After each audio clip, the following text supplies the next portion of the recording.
Comics Plus, what's going on, Akasan? We just got finished watching Shazam! Honest trailers.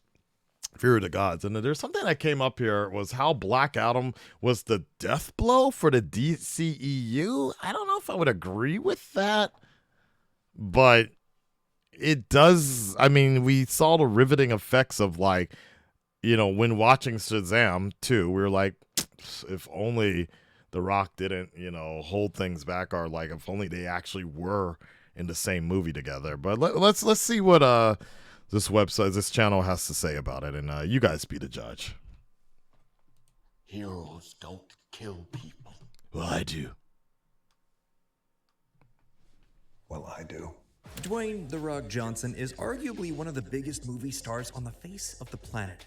However, even his charisma couldn't save the sagging and lethargic DC Comics movie universe. In fact, the box office failure of Black Adam and The Rock's behind-the-scenes maneuvering has essentially directly contributed to the fall of the DCEU. Before we get too deep into today's episode, please like, comment, and subscribe to Nerdstalgic in order to stay up to date with everything we have going on. And also, there will be some spoilers for Black Adam ahead. I know you have a lot to catch up on. Move. My mom said you took out a bunch of Insta-gang soldiers in the desert. Because they wouldn't move out of my way. Created by C.C. Beck and Otto Binder, and first appearing in the Marvel Family #1 from December of 1945. Black Adam! Black Adam has become a staple of the Captain Marvel universe. Originally created as a super-powered Egyptian antagonist for the Big Red Cheese, the character has been evolved over the years to be a more morally gray, complex, and interesting opponent for the DC universe as a whole. Believe it or not, development on Black Adam as a feature film dates all the way back to the early 2000s. Yep, New Line 15. Cinema was developing a Shazam movie that would have featured Teth Adam as the primary villain. Peter Segal, known for Tommy Boy and 50 First Dates, signed on to direct the film in April of 2006. Woo! And The Rock Out of was focus. approached to play not Black Adam, but Captain Marvel himself. Wow. While we're on the topic of Captain Marvel and his relationship to other superheroes, you should probably check out our video on the strange reason there are two Captain Marvels. Link in the description I below. know it. While The Rock never officially signed on to this version of the project, rumors persisted that he would be involved. By 2009, the film had stalled out and run aground. But it would only be a few short years later, in April of 2014, when The Rock would officially announce that he had signed onto the project in the role as the villain, Black Adam. But here's where things start to go south. In January of 2017, The Rock asked to meet Jeff Johns, then one of the primary figures in the unfolding DCEU, about concerns with the Shazam script.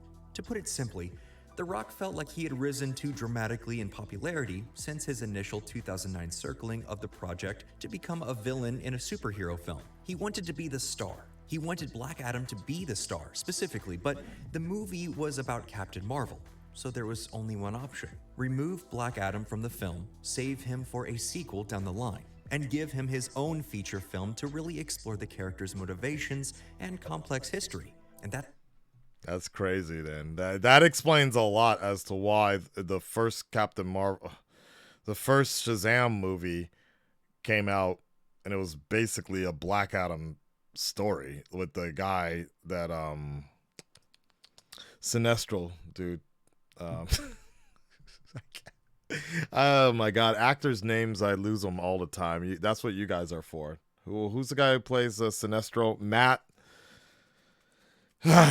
He was basically had all the powers of Shazam anyways, right? So, yeah. that's exactly what the DC execs Mark decided Strong, to do. thank you. Not only is this a flawed idea on its surface in the context of making a good Shazam movie, but it's also a major misstep when you're trying to build a movie universe of interconnected characters. Black Adam is the main villain for Captain Marvel. Yep. It's like trying to build a movie universe around the X-Men, but saving Magneto for his own film. Your characters are never tested, never forced to develop and grow. A hero is only as good as his dark mirror reflection, and a film should tell the story of how your hero is tested beyond anything in their wildest dreams. They should be pushed to the brink and challenged so that their character arc over the course of the 2 hours feels like it's earned. Here's a question for the chat, because it's obvious that Black Adam was not, regardless of what The Rock says, because he says it for almost every project, that it's the biggest project or greatest project he's ever worked on, and blah blah blah, this is the hardest he's put out ever, blah blah blah. He said it about Black Adam, now he's saying it about the Moana movie or whatever, right? in all likelihood, the best thing would probably have been for The Rock to have dipped out of Black Adam, right? Who should he have played in the DC universe, the DCEU instead, right? A Green Lantern? Probably. You know, something like that, right? Anyways. I can have anything I've ever wanted.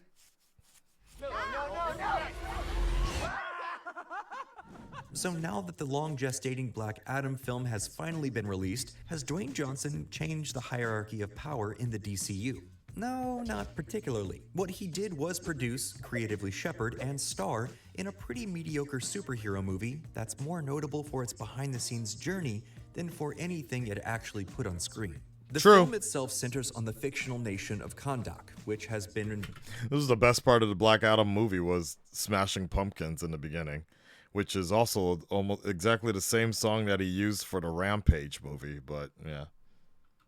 Invaded by a colonial force named Ooh, Atrocious. Atrocious would be kind of cool.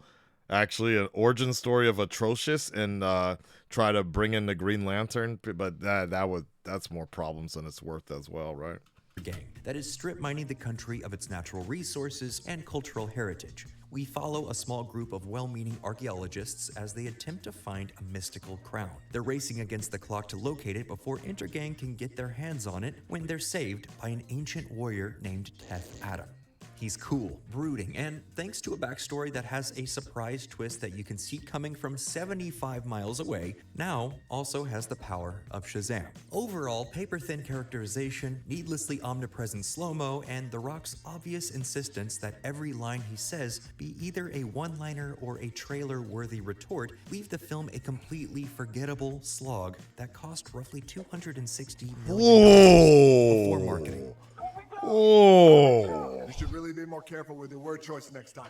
The film does such a disservice to beloved characters like Dr. Oh shit, did he say that? And I'm not gonna lie, I fell asleep in the middle of the movie, so I didn't see that part. So he basically was pulling a Heath Ledger Joker line, but that was the delivery. Wow, that's terrible.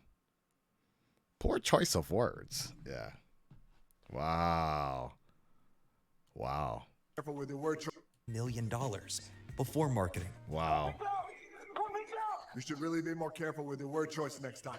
The film does such a disservice to beloved characters like Dr. Fate, Hawkman, and Black Adam that it never even connects the fact that all of them share origins in ancient Egypt and Egyptian-influenced cultures. From the jump, the film's marketing leaned into its connections to the broader DCEU as a whole, literally starting with clips from Justice League. In the lead-up to the film's release, The Rock went on a tear, all but confirming that Henry Cavill would cameo in the project as Superman. But even the return of Superman and a proper announcement from the man himself stating that he would return soon in Man of Steel 2 was not enough to score Black Adam. So depressing. So depressing how everybody just did Henry dirty, man.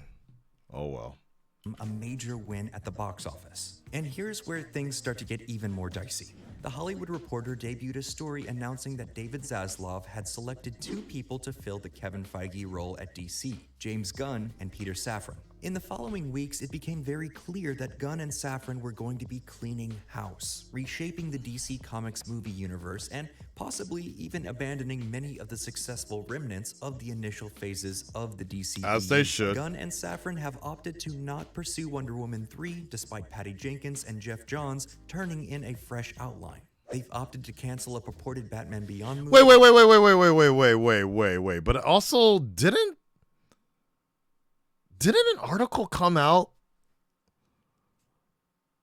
saying that Patty left or something like that as well? Like they weren't like she was like, I'm good, I'm down. And then she also came out and she was like, nah, that's not true or whatever. I'm down to still do a movie. It was like something like that, but yeah.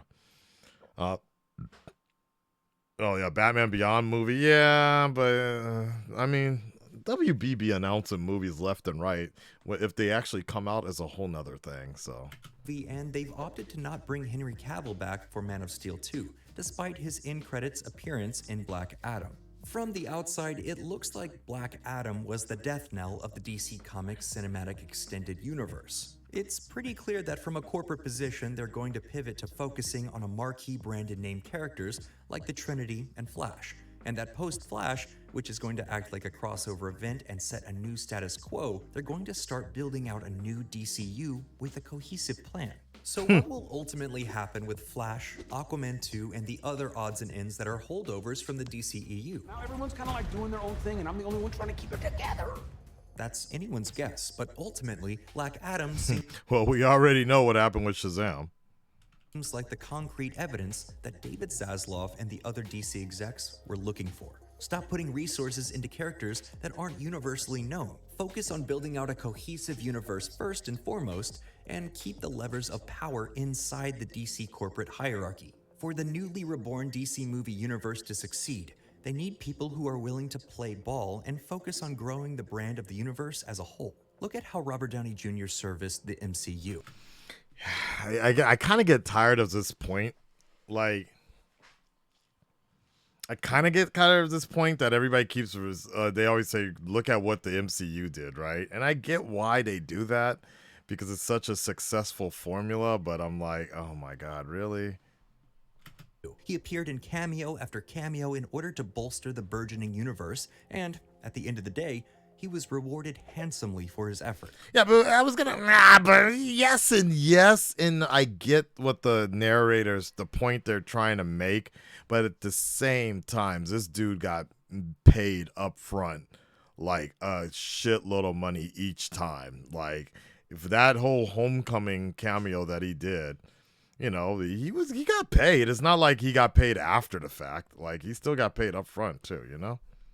Yeah. It's fair to say that The Rock's what is this face though? Oh shit. Oh man.